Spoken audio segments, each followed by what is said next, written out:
What is going on? Welcome into New York City and Writer's Block. I'm your host, Bill Reiter. Happy Friday. We got a great show to celebrate. Kareem Abdul-Jabbar will be on the show. Jon Jones fighting tomorrow, UFC 235, is going to be on the show. And a brief but pointed reminder that Kyler Murray doesn't need to throw, all starting right now.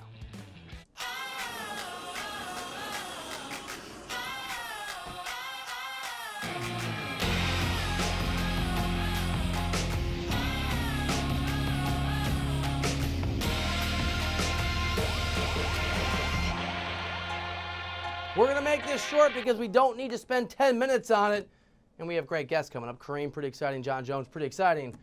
But all the hoopla, all the concern, all the headlines about Kyler Murray, should he throw, will he throw, is he going to throw, why won't he throw? It all adds up to insignificance. Murray's going to be just fine. In fact, he addressed it today, didn't fit his timeline. Translation, when he talked to the media, it doesn't fit what he needs to do. Remember, Andrew Luck didn't throw. Things worked out pretty well. Didn't throw at the combine. Matt Ryan, Matthew Stafford didn't throw at their respective combines. Worked out pretty well. Here are the measurements. Here's what went down in Indianapolis that actually matters for Murray. 5'10 and 1/8, that 5'10 marker, significant. Hand size, 9.5 inches, significant. Even the 207 pounds, perhaps it's a little overinflated, put on some weight for the combine. Still significant enough to know he's going to be just fine at the next level. The Russell Wilson comps make sense. And our own Brady Quinn, don't just take my word for it, even Brady Quinn yesterday broke it down when asked here on this show whether any concerns with him with Kyler Murray not throwing at his combine. I talked to a number of general managers and some that were pretty candid with me because some of these guys actually have a franchise quarterback, so they feel like they could kind of speak freely on this topic. And I just said to them, how big of a factor is it that he's not throwing? I said, honestly, it doesn't matter at all. Here's the reality. Here's the deal. We'd all love Kyler Murray to throw. A lot of stuff for you to talk about, for me to talk about, for us to be interested in.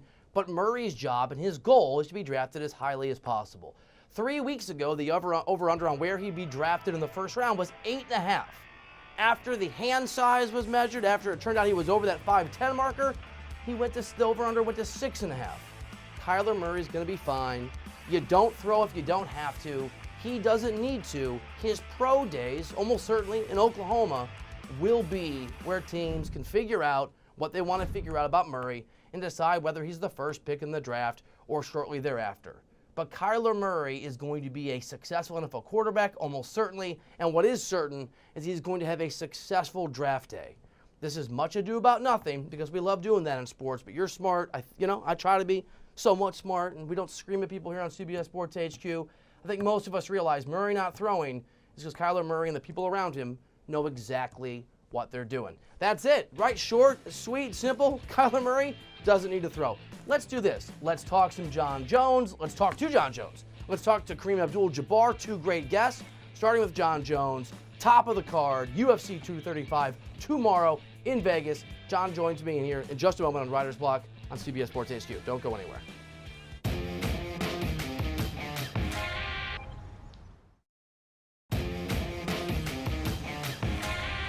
All right, welcome back into the show. Bill Reiter with from New York City. One of the really lucky things about getting to do this for a living, talk about sports, back in the day, write about sports, is I get to go and see a lot of the athletes that we're interested in. And there are some, a select few, LeBron comes to mind, Tiger, when you see them in person for the first time, you know you're in the presence of a different level of greatness. Jon Jones is one of those guys. Saw him fight Daniel Cormier a few years ago, and he's fighting Saturday at UFC 235 in Vegas. It is must watch, and it's really cool that he's joined us now here on the show. Jon, appreciate you, man. Thanks for making time for us. Hey, Bill, thanks so much for having me on the show, man. I'm pretty excited. Thank you. We're excited to interview you. I want to get the question about the last 4 years out of the way, but I'm interested in it. It's the first time on Saturday since 2015 you'll be fighting in consecutive fights without a suspension. But when you look back at those 4 years, lessons learned, criticisms, mistakes, all the drama that's gone on, how has it changed you as a fighter? How has it changed you as a person? Oh man, it's changed me a lot, man. It's given me the opportunity to just look at myself within and just tackle some of my own demons and just to grow. That's the way you look at adversities, opportunities to grow. And sure enough, today I feel just more in touch with myself and I just feel better than ever. I'm just really excited for the good and the bad. It just lets you know you're alive. Not a secret you're a very talented guy and you're a big draw for the UFC. For you, why is the Anthony Smith fight the fight that you wanted to take that was right for you at this stage? You know, Anthony Smith, he's just been a great representative of our sport. I think right now the time is now for us to meet with each other. He's been dominating some of his last opponents. He's knocked out 2 former champions since he's moved up to the light heavyweight division. He's developed a strong fan base. He's extremely just talented, and I think the time is right now. There's no better time for us to meet up.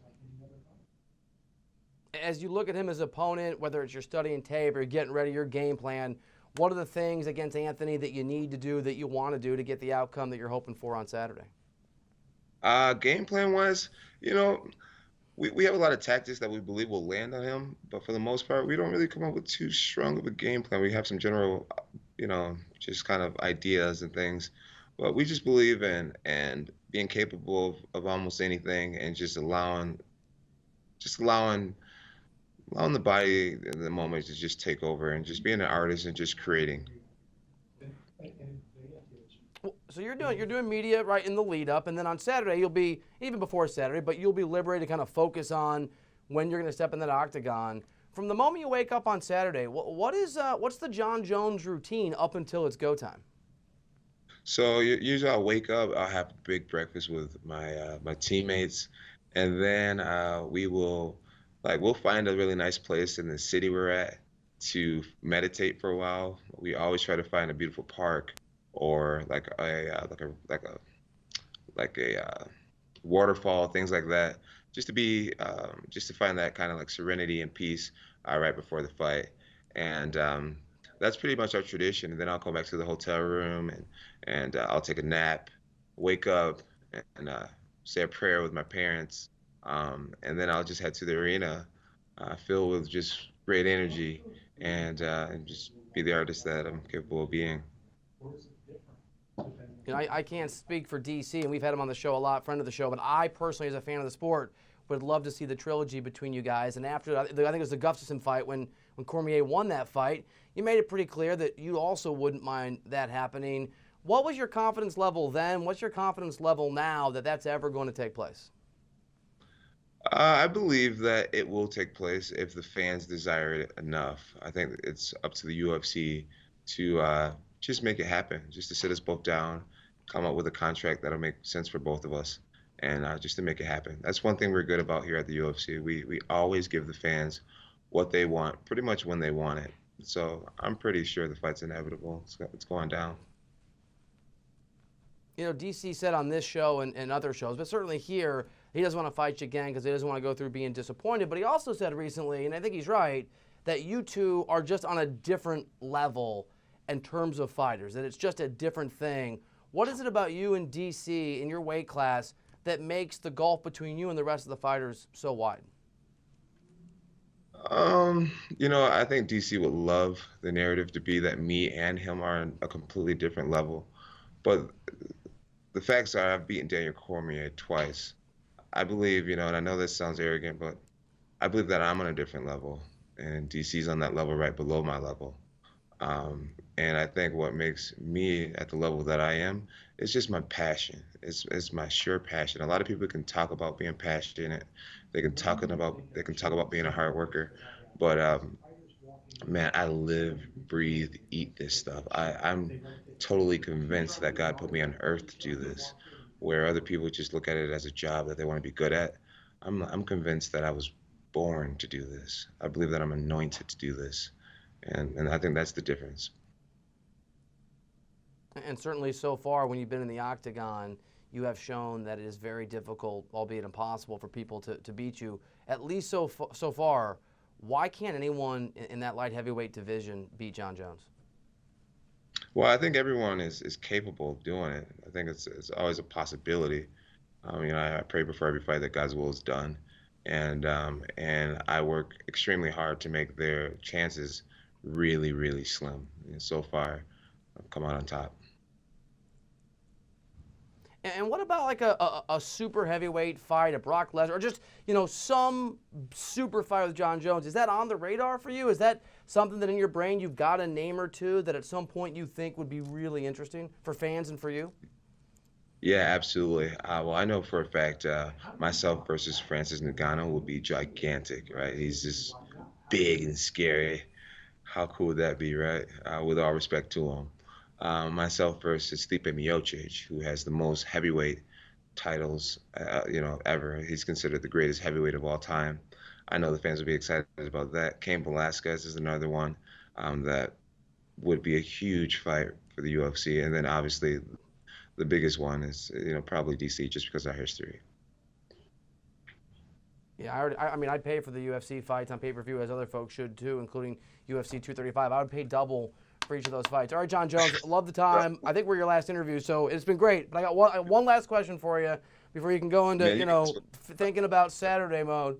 I just got one. Give me as specific a prediction as you can. I know every guy asks you this, every interview asks you this, but do you have a vision in your mind how you think this is going to actually play itself out on Saturday? I am really prepared to win the fight wherever it may go, but it wouldn't surprise me if I ended up taking him down and ground and pounding him half to death. I love it. I love the specific answer. Jon, I love watching you fight. I enjoyed interviewing you. Hey, I liked it, man. Good luck on Saturday, and hopefully we'll talk again soon. Hey, thanks so much. That was fun. Thanks for having me. Appreciate you. Jon Jones, very, very, as you know, talented guy. And I hope this is the beginning of Jon being in the octagon consistently and often. And we've had Daniel on the show a lot. I like DC a lot. But I want to see the trilogy. That's just me. I want to see the Cormier Jon Jones trilogy badly. And I hope that we get it. All right, show rolls along. We'll keep it rolling here on Reiter Than You. Or that's not Reiter Than You. That's the radio show. Look, I'm so excited talking to Jon Jones. I forgot what show I'm hosting. It's Reiter's Block. This is CBS Sports HQ, and we'll be right back.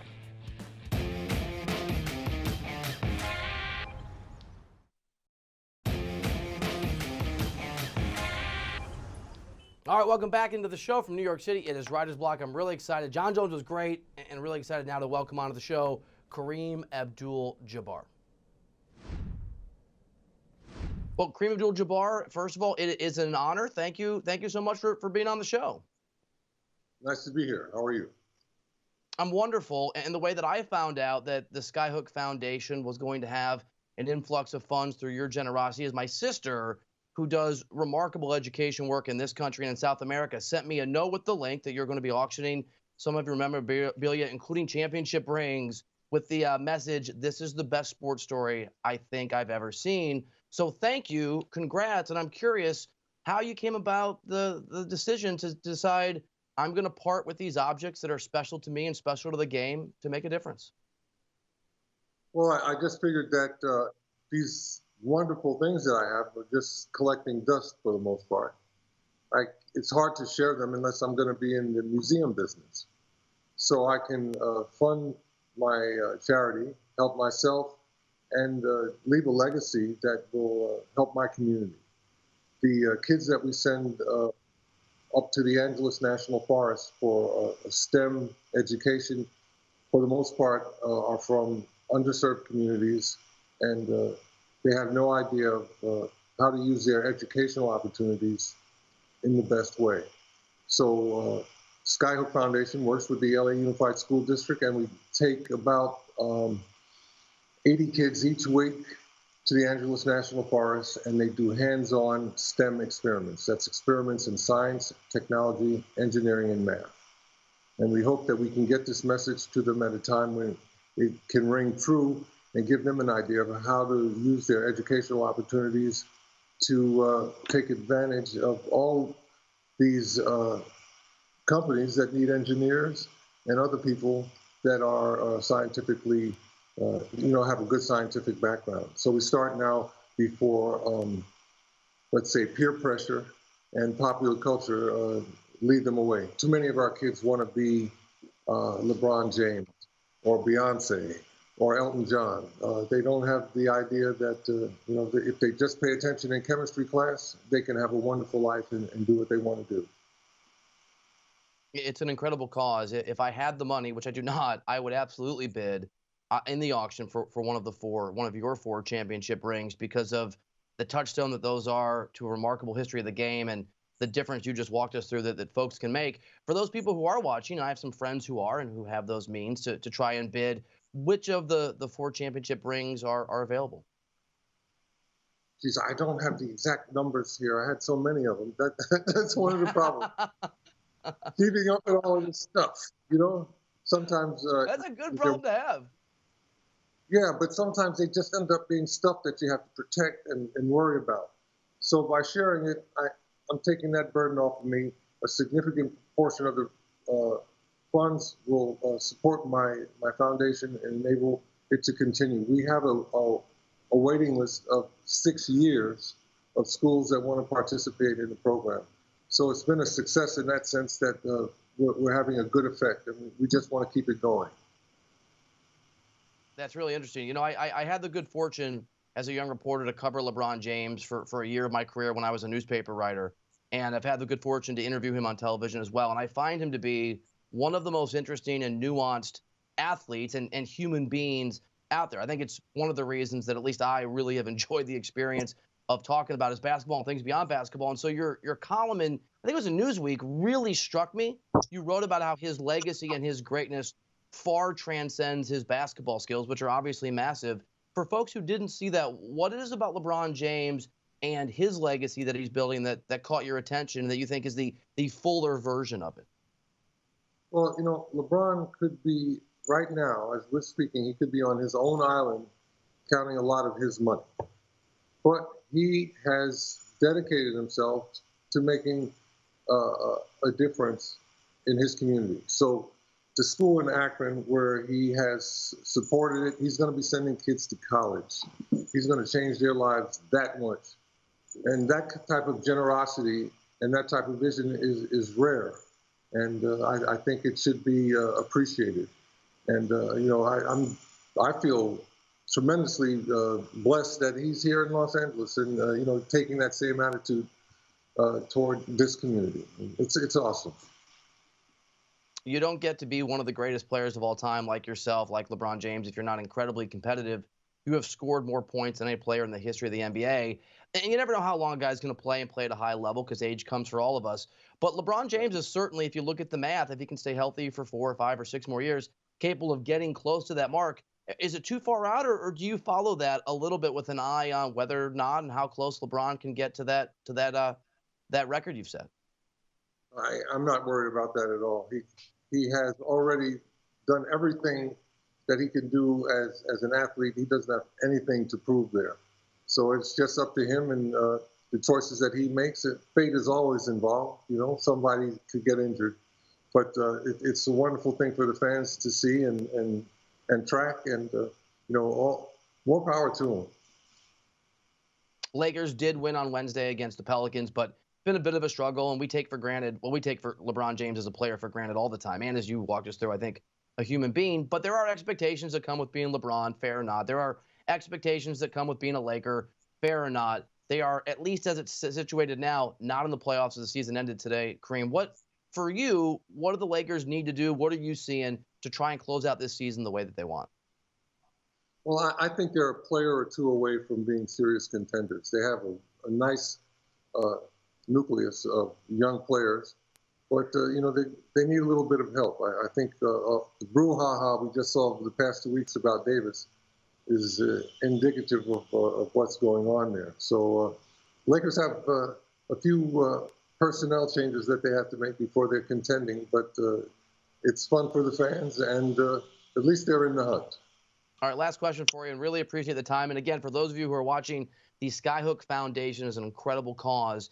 And if you have been so lucky, you've been so blessed, you've been fortunate enough to be able to bid for one of Kareem Abdul-Jabbar's 4 of his 6 championship rings, that is an opportunity to do that, to have that history, and to make a difference. Before we let you go, Kareem, I'm curious, when you look out at the state of college basketball and sort of where it's at, what do you think John Wooden would make today of just how the game has evolved and how the game has progressed into really a force, at least in March, in American culture? Well, I don't think he'd be very pleased with the one and done situation. That's not working for anybody. The college game or the pro game. Colleges are there to provide higher education, and Coach Wooden really saw himself as a teacher. So there's a conflict there, definitely.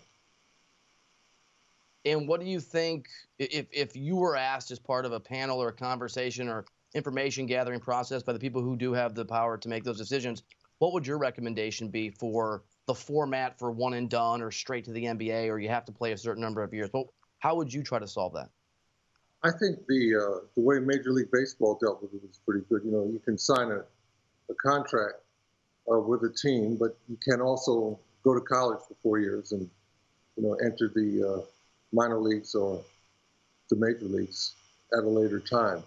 I think that would be a somewhat of a solution, because the kids that do well in college stay there for a couple of years. I think of Villanova and University of Wisconsin most recently. They had seniors and juniors, and they were very competitive. And that type of situation, I think, is a lot better for college basketball than this one and done thing. It's not working.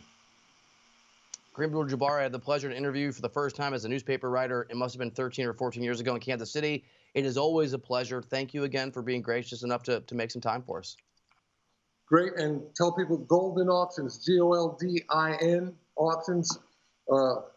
And it's on for another 2 days. So hopefully there are modestly priced items there that anybody can purchase if they're interested. Just go to the website and check it out. You'd be surprised at what you see. All right, I'm on. I'm going to make a bid as soon as I get off this interview. Thank you, sir. Appreciate you so much. My pleasure. Nice talking to you.